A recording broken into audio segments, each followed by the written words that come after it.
हाँ जी,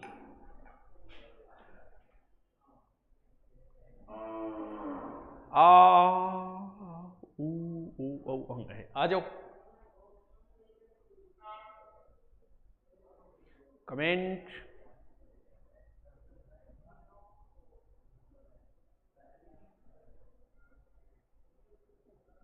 आ जाओ।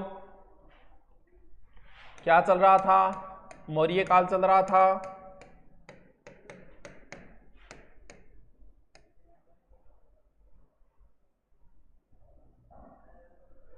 मौर्य काल आज कंप्लीट हो जाएगा। धन धन सतगुरु तेरा ही आसरा। ठीक है जी, धन धन सतगुरु तेरा ही आसरा। मौर्य काल आज कंप्लीट हो जाएगा। मौर्य काल में सबसे पहले चंद्रगुप्त है, फिर बिंदुसार है, फिर अशोक है। ये तीन है, चंद्रगुप्त है, बिंदुसार है, अशोक है। चंद्रगुप्त है, बिंदुसार है, अशोक है। चंद्रगुप्त का बेटा बिंदुसार, बिंदुसार का बेटा अशोक। फिर हमने मौर्यों का प्रशासन वगैरह को कुछ चीजें पढ़ी थी। हम प्रशासन पढ़ा रहा हूं और हाई लेवल एग्जाम में प्रशासन ही स्पेशल पूछा जाता है, तो इसलिए थोड़ा सा इस चीज पे ध्यान दोगे। ये पार्ट बड़ा टफ होता है, कोचिंगों में इस चीज को नहीं कराया जाता, इस चीज से हमेशा बचा जाता है, इसलिए लेकिन मैं करवा रहा हूं। आज प्रशासन को, मौर्यों को कंप्लीट कर देंगे और इसके बाद में मोबाइल छोड़ते हटने चल। हाँ चल, तो आज हम प्रशासन में कई चीजें पढ़ ली। आज हम पढ़ेंगे मौर्यों का सामाजिक जीवन। मौर्यों का सामाजिक जीवन। मेगस्थनीज जो है वो कहता है कि मौर्यों में 7 जातियां थी। 7 जातियां हैं। प्रथम जाति थी दार्शनिक और अंतिम थी मंत्रियों की जाति। 7 जाति कौन कौन सी थी? गुड इवनिंग पिंकू कुमारी जो भी है। सबसे पहले शिकारी या चारागाह जाति थी उस समय।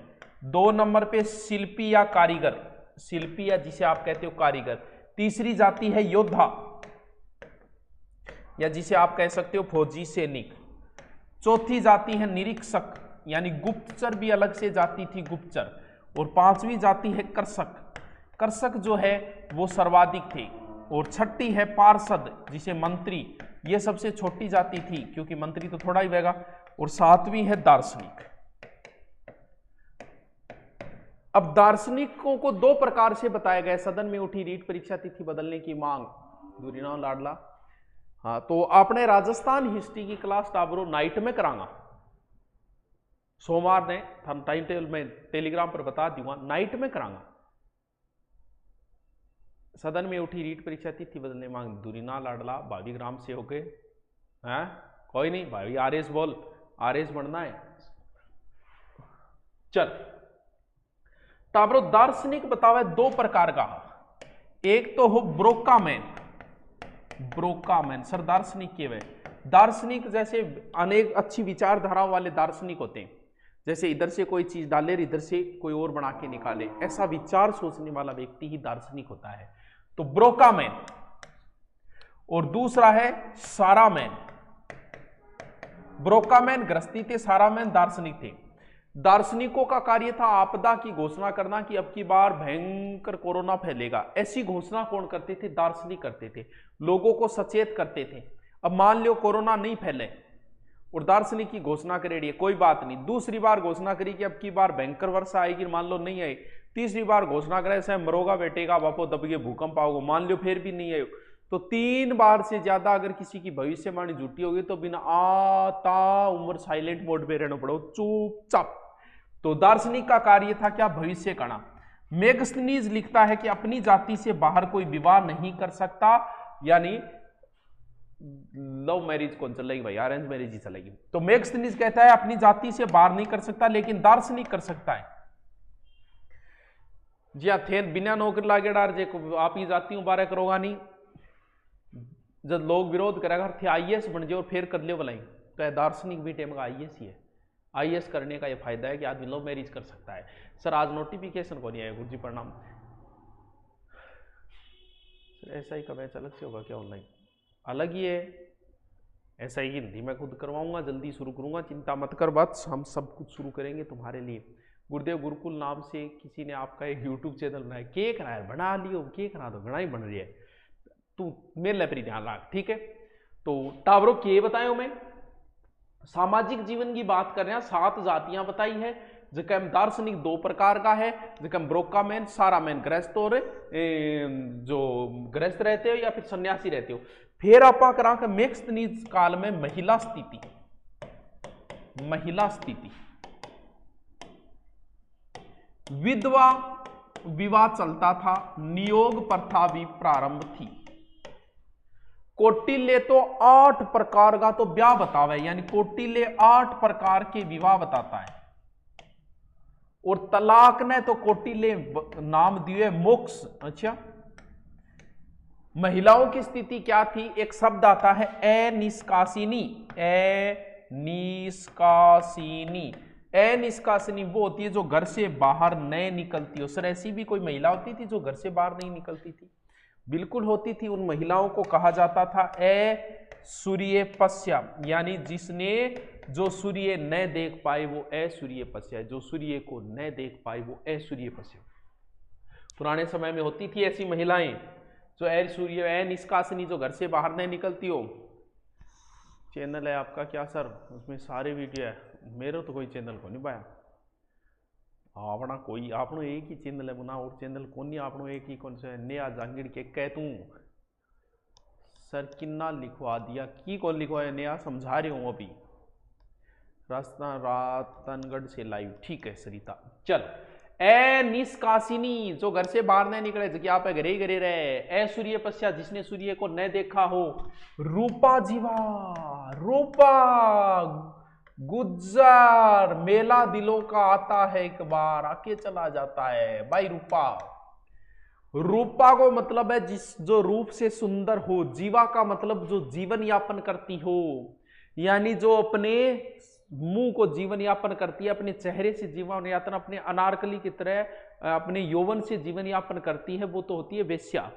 तो ये वेश्या होती है। रूपा जीवा कहा जाता था किनको? गणिकाओं को कहा जाता था। राजकीय सेवार्थ नियुक्त महिला होती, रूपा जीवा स्वतंत्र वेश्यावृत्ति करने वाली महिलाएं होती थी, यानी स्वतंत्र वेश्यावृत्ति कर सकती थी क्योंकि ये भी जीएसटी देती थी, टैक्स देती थी। वेश्याओं को एक अलग अध्यक्ष और हो तो अच्छांगी भी गैंग होती। बिंग अध्यक्ष ने बोलता बंधी पोषक। वैसे गणिकाएं शब्द जो है ना, वैसे गणिका कहा तो वेश्या को ही जाता है गणिकाएं, लेकिन राजकीय सेवा में नियुक्त महिलाओं को गणिकाएं कहा जाता था मौर्य काल के अंदर। ठीक है। हाँ, चंदनपुर गांव में फिर मेला लगेगा, मतलब फिल्में सबने देख रखी है। मेला वेला टंगस्टन नगरी टेकारा से प्रणाम। प्रणाम भैया प्रणाम। पूरा लिखाओ सर जी, समझ में नहीं आ रहा है। अरे तो समझावा पहली पेज लिखाऊंगा। मनी बेरो है, प्रशासन बहुत दौर है, समझ मानो थे प्रशासन ने कितो ही रट ली बोले, लेकिन मेरी जिम्मेवारी कराना है इसलिए मैं करा रहा हूँ। बाकी प्रशासन बड़ा टफ कार्य है, इसे समझना हर किसी के बस की बात नहीं है। फिर एक महिला है पेसल रूपा। हाँ, कौन सी है पेसल रूपा? वह बारगरल पेसल रूपा, यानी जो शराब परोसती थी। ओहो, कन्ना आगे थोड़ा सा पैक बना आगे दे, बिन बोली जाती। वेश्या खातर चाणक्य आके के थे नगर के दक्षिण में रहोगी, तो ताकि कोई आदमी झांटियों मारेड़ा भी ढूंढने में समस्या नहीं है। यानी वेश्याओं के लिए नगर में दक्षिण में रहने की इजाजत दी थी किसने? कौटिल्य ने। अब बात यह आती है सती प्रथा, दास प्रथा, यानी सती और दास प्रथा भी थी। वैसे सती का कोई वैसे उल्लेख तो जो है वो गुप्त काल में आएगा, और इसके बाद में कौटिल्य ने 9 प्रकार के दासों का भी वर्णन किया है। कौटिल्य ने 9 प्रकार के दासों का भी उल्लेख किया है। कुछ टेस्ट सीरीज डाल दिया करो सामाजिक की। अरे टेस्ट सीरीज सरिता आज ही घोषणा करूंगा मैं, चिंता मत कर तू। सर के टॉपिक है, सर के टॉपिक है, अरे मुकेश के टॉपिक है कि मौर्य काल खत्म होना रो है, के टॉपिक है, कट्ठे रो बेरो को नहीं। हिंदी क्लास जल्दी स्टार्ट करेंगे। हर हर महादेव। पवन कुमार है कि वाह जी, हर हर महादेव। मैनू लग गया इश्क दरोग। आपसे बहुत टाइम से पढ़ रही हूं। प्रियंका चौधरी पढ़ रही है तो बढ़िया बात है, अब जल्दी सी नौकरी लाग फिर।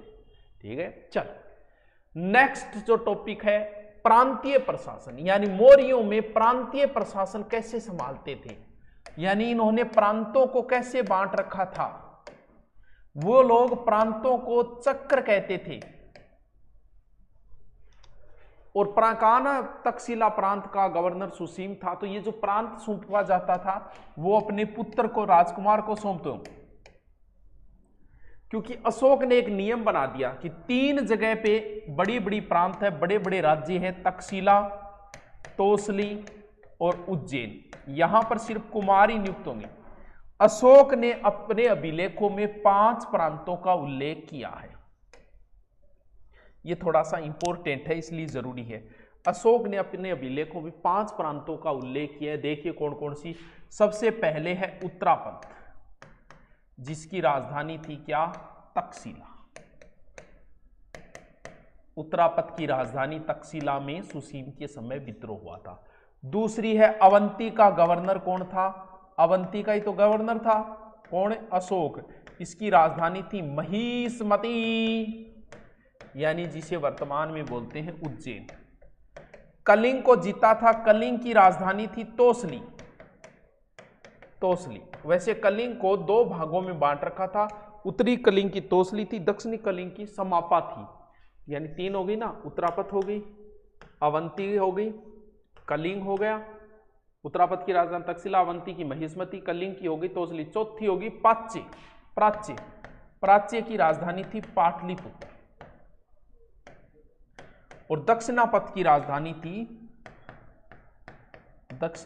राजधानी थी सुवर्णगिरी। ये एक इंपॉर्टेंट पार्ट है। महेंद्र भाई ब्लॉक क्या महेंद्र क्या करती हो हैं? इकोनॉमी क्लास लगवा दे। इकोनॉमी कोई लंबी चौड़ी कहानी नहीं है, 3-4 घंटे की है, लगवा देंगे।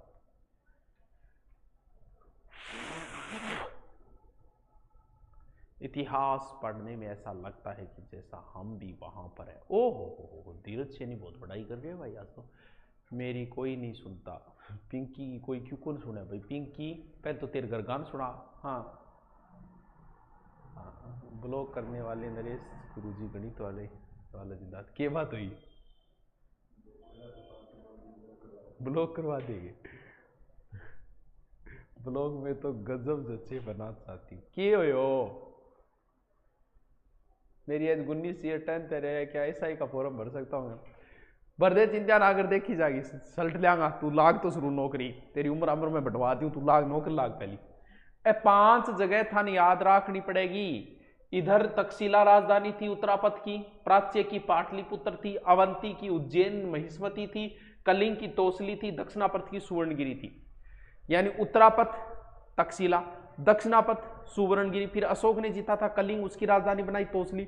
अशोक खुद का कहा था उज्जैन अवंती, जिसकी राजधानी महिष्मती। फिर एक ही याद रखना, प्राच्य पाटलिपुत्र। इतो तो रटिस को अंगुर जी तो थोड़ा सा इंपॉर्टेंट है। ठीक है, नेक्स्ट। यानी हमने सामाजिक जीवन पढ़ लिया, महिलाओं की स्थिति देख ली, भाई बाहर से नहीं निकलती थी, वेश्यावृत्ति भी चलती थी, ये चीजें पढ़ ली। अब हम बात प्रांतों का 5 प्रांतों में बांटा, ये भी पढ़ लिया। अब आप बात करा कि न्याय व्यवस्था किसी की मौर्य काल में। देखो, न्याय व्यवस्था मतलब मेन जज तो हमेशा राजा ही रहेगा। सर्वोच्च कानून तो राजा की थी, राजा ने जो कह दिया वो कह दिया, कोई संविधान लिखित नहीं था। लेकिन फिर भी मौर्य काल में कुछ अच्छी चीजें निकल के आती है। मौर्य काल में एक तो था धर्मस्तीय। धर्मस्तीय का मतलब दीवानी मामले का प्रमुख था, जिसे व्यवहारिक कहते थे। और दूसरा जो था वो कंटक शोधन था। कंटक शोधन जो फौजदारी मामले का प्रमुख था। दंड विधान बड़ा कठोर था, अगर पशु को भी मार दिया तो उसे मृत्युदंड दे दिया जाता था। यानी दंड विधान जो है मौर्य काल में खतरनाक था। आजकल तो आदमी मारते तो ही छुट गया, लेकिन पुराने टाइम की तो टाबरो बात ही जारी। अब आप थोड़ी सी बात कर लिया सैन्य प्रशासन, ये सेनाई की स्थिति। सैन्य प्रशासन, सेना में हर कोई भर्ती हो सकता था, यानी चारों वर्ण के लोग थे सेना में।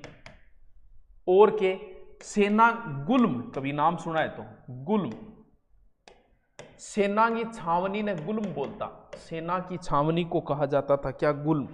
सेना की छावनी गुल्म, सेना की छावनी गुल्म। ठीक है गुरु जी, याद रह जाओ। कौटिल्य ने सेना को 3 भागों में बांटा। कौन सी देखो, एक तो वह मोल सेना, तो मतलब स्थायी सेना है, ठीक है। दूसरी है किराए पर लियाई जाए, भाई जी मैं लड़न जा रहे हैं 10 दिन खातर, किराए पर लिया है।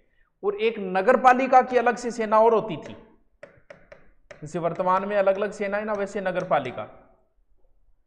युद्ध कितना प्रकार का होया करता, देखो मेन युद्ध जो का है वो कोटिले 3 प्रकार का बता। एक तो है प्रकाश युद्ध।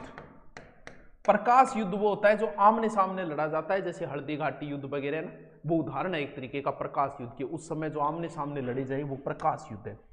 फिर है कूट युद्ध। कूट युद्ध वो है जो छल कपट करियो जाए। और तीसरा युद्ध है तूसनी युद्ध, विष कर देगे राजा ने सल्टा दे। कल्चरी क्लास को नहीं आ रही, आ जाएगी, कल आ जाएगी। देखो लास्ट है गुप्तचर। गुप्तचर में पुरुष और महिलाएं दोनों होती थी। गणिकाएं भी क्या करती थी, गुप्तचर का काम करती थी, वेश्याएं। अन्य तो शहर आज बता देगा लोग। इनका कार्य था जनता पे नजर रखना। ये लो जी, मौर्य काल आज आपका कंप्लीट। कल कुछ मुगल और आधुनिक गांधी अपलोड करेंगे, तो वो साथ में देखो और साथ में क्लास चलती रहेगी, दोनों काम करेंगे कल से। आरटी की क्लास नहीं होती, आरटी तो है सर जी। मनसबदारी क्या होती है? मनसबदारी एक तरीके की एक प्रथा है जो मुगलों के दरबार में थी, मुगलों ने मंगोलों से ली थी। यानी मनसबदारी सीधा समझ के एक रेपो है, नीचे से नीचे 10, अधिकतम 10,000 की होती थी। अकबर के अंतिम समय में तो 12,000 हो गई थी, सलीम को 12,000 थी। 5,000 से ऊपर किसी को नहीं देते थे। 5,000 ये रेपो है एक मनसबदारी। जे तन ऐसा ही बना दे कि तो 100 पद है, फिर तन बना कांस्टेबल, तू को नीचे 900 पद दे दी बस भाई। मनसबदारी की नहीं 1500 ही मनसबदारी की दिए, वो को वाले मुंद की कौन दी 1500 ही दिए। और कोई 5,000 को मनसबदार है। मनसबदार मतलब 5,000 घोड़ता गदियों मालिक है वो। चल अब हेडिंग डालो, मौर्यों में सामाजिक जीवन।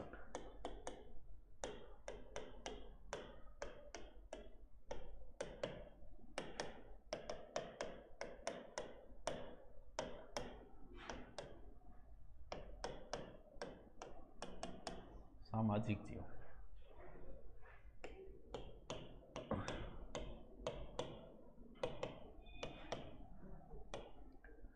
मेगस्थनीज ने मौर्य समाज में 7 जातियां बताई।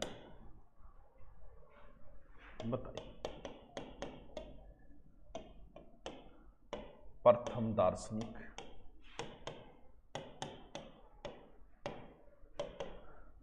अंतिम मंत्री। देखो दार्शनिक 2 प्रकार के,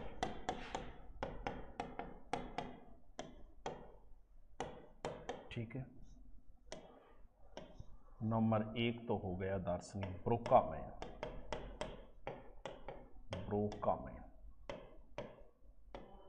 गृहस्थ दार्शनिक।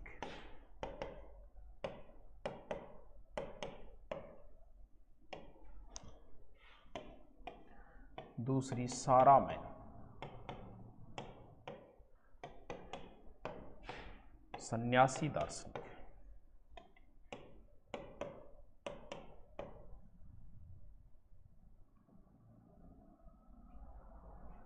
ठीक है, लिखो दार्शनिक आपदा की भविष्यवाणी,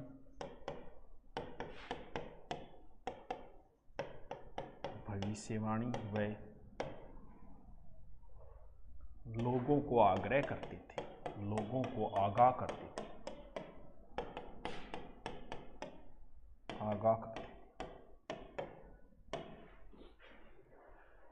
टाइम टेबल कैसे पता करें? हे वत्स, मेरी क्लास हिस्ट्री की 5 बजे आती है, हमेशा 5 बजे आएगी। वैसे तू रोज चेक कर एक दिन बैठ के किसकी क्लास कितने बजे आ रही है, उसकी उतने बजे आएगी।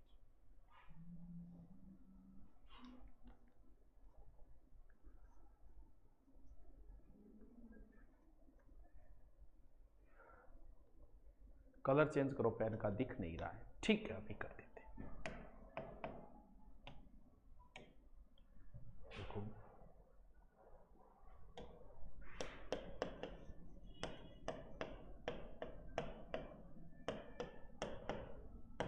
या स्थिति को विधवा व नियोग विवाह अनुमति थी। विवाह अनुमति थी।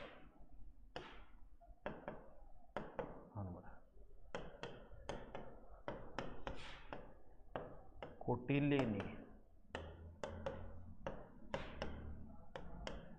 8 प्रकार के विवाह बताए।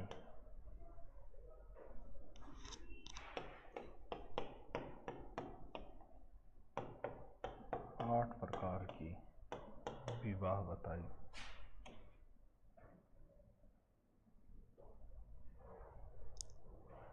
देखो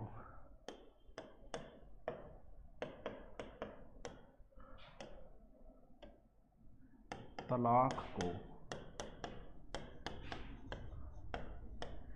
कौटिल्य ने मोक्ष कहा। मोक्ष कहा।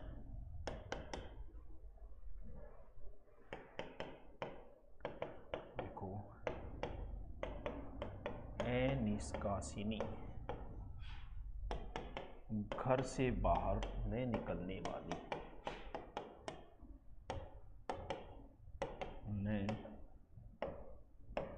निकलने वाली।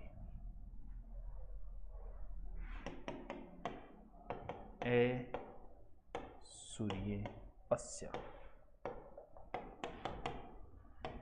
जिस स्त्री ने सूर्य न देखा। सूर्य न देखा।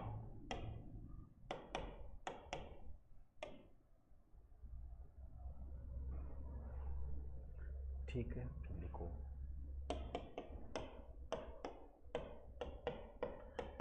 गणिकाएं राजकीय सेवार्थ नियुक्त महिलाएं। सेवार्थ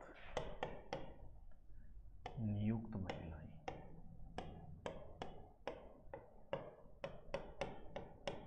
महिलाएं देखो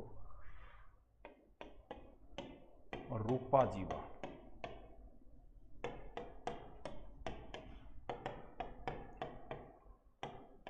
स्वतंत्र वेश्यावृत्ति करने वाले।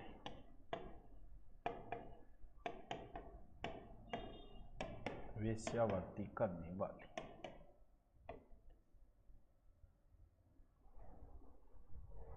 ये कर देती थी।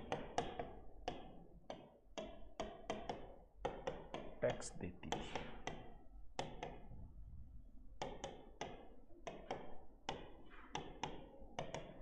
वेश्याओं के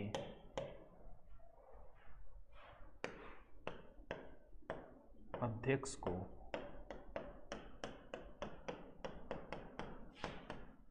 बंधी पोषक कहा गया।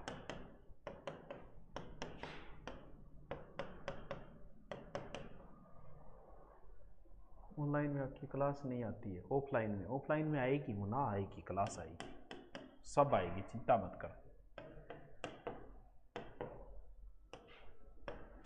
पेशल रूपा शराब परोसने वाली। शराब परोसने वाली।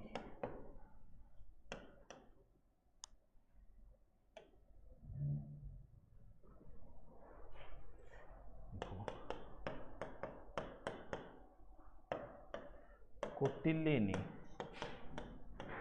9 प्रकार के दास बताए।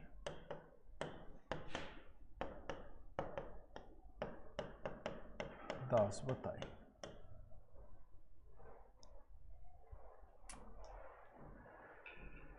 वीडियो नए अपलोड किए हैं जिन्होंने, या फिर पुराने वाले ही रहेंगे।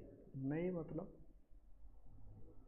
2 ईयर में OSI का फॉर्म लगा दोगे सर। मेरी उम्र इतनी का है, 20 साल होगी, 22 में। फॉर्म कोई लगा दो, फॉर्म के लिए कभी मना नहीं किया जाता, फॉर्म लगा दो। चाहिए फॉर्म तो आप जन्मते बच्चे का ही लगा दो, चाहे 1-2 झूठी एंट्री करनी हो जाएगा। मैं फैन होगी, मुकेश होगी को क्यों। अरे ठीक है, नेक्स्ट लिखो प्रांतीय प्रशासन। प्रांतीय प्रशासन लिखो। प्रांतों को चक्र कहते हैं। प्रांतों को चक्र कहते हैं।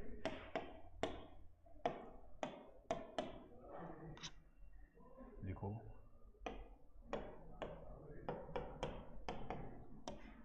अशोक अभिलेखों में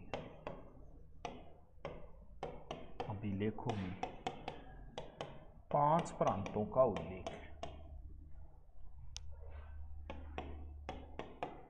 5 प्रांतों का उल्लेख है।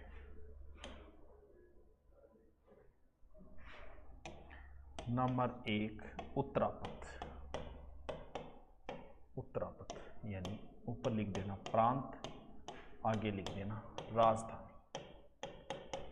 उत्तरापथ की राजधानी है तक्षशिला। तक्षशिला। फिर लिख दो आप अवंती। इसकी राजधानी हो जाएगी महिष्मती साम्राज्य। महिष्मती या उज्जैन। ठीक है।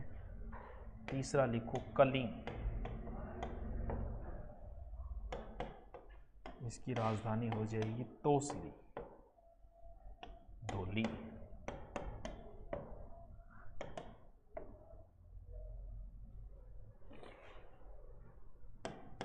चौथी प्राची।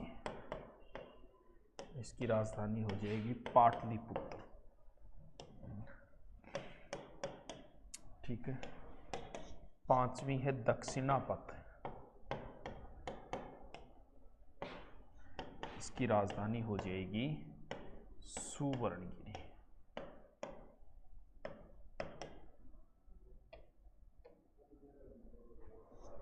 लिखो कलिंग के 2 प्रशासनिक केंद्र थे। प्रशासनिक केंद्र थे। उत्तरी कलिंग का तोसली और दक्षिणी कलिंग का समापा। ठीक है। अरे लिखवा दो, बताना मत करो। मुकेश को भारत रत्न दे दो, इसको कहा जरूरत है उसकी। लिख लियो थे, बातें तो कम करो। ठीक है। फिर लिखो न्याय विभाग।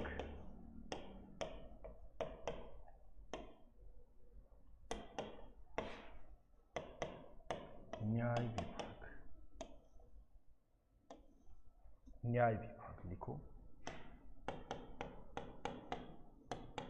सर्वोच्च न्यायाधीश तो वैसे राजा ही है।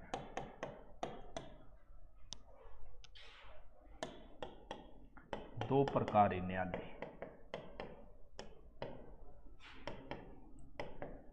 न्यायालय नंबर 1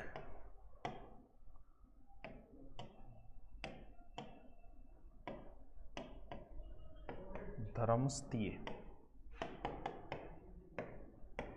दीवानी न्यायालय।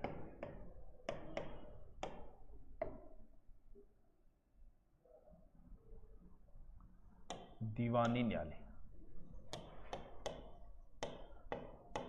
इसके प्रमुख को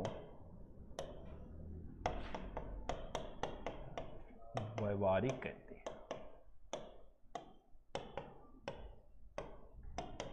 ठीक है। दूसरा है कंटक शोधन।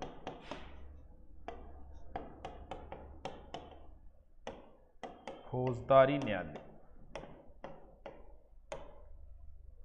प्रमुख को प्रदेष्टा कहते हैं।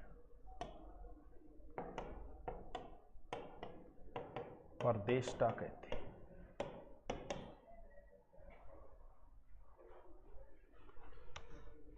सर फाइनल वाले का ओजू फॉर्म भी कोनी भरवाया कॉलेज में, जो ना एसआई का फॉर्म भर सकते हैं। हाँ भर दे तो अपीयरिंग करके हर्षवर्धन जैन।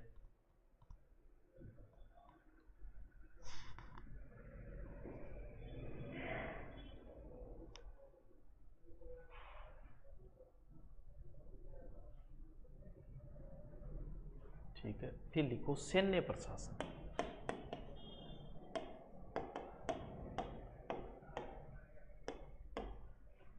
सैन्य प्रशासन। सेना में चारों वर्णों के लोग थे।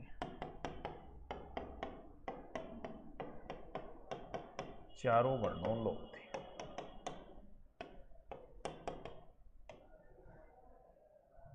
ठीक है, नेक्स्ट लिखो गुल। सैन्य छावनी को कहते हैं।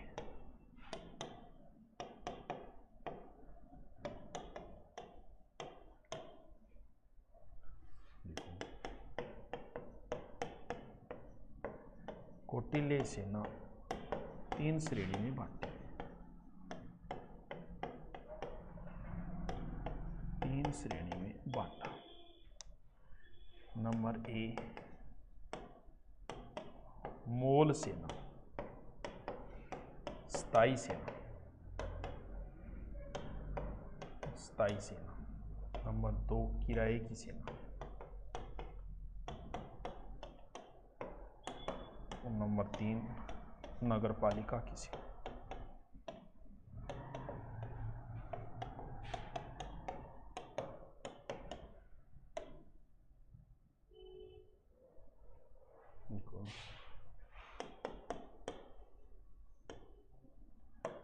युद्धों के प्रकार। देखो कौटिल्य 3 प्रकार युद्ध बताई।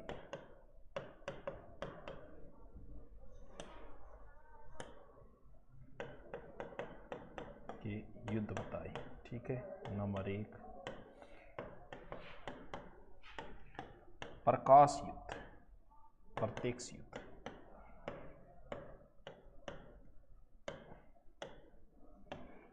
2 कूट युद्ध, छल युद्ध।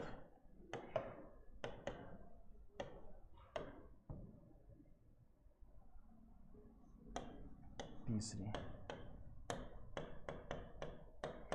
तूसनी युद्ध, विष द्वारा राजा को मारना।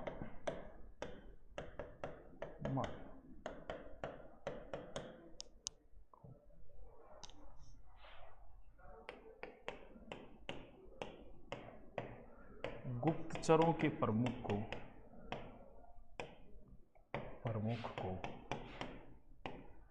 महामात्यापसर्प कहा जाता।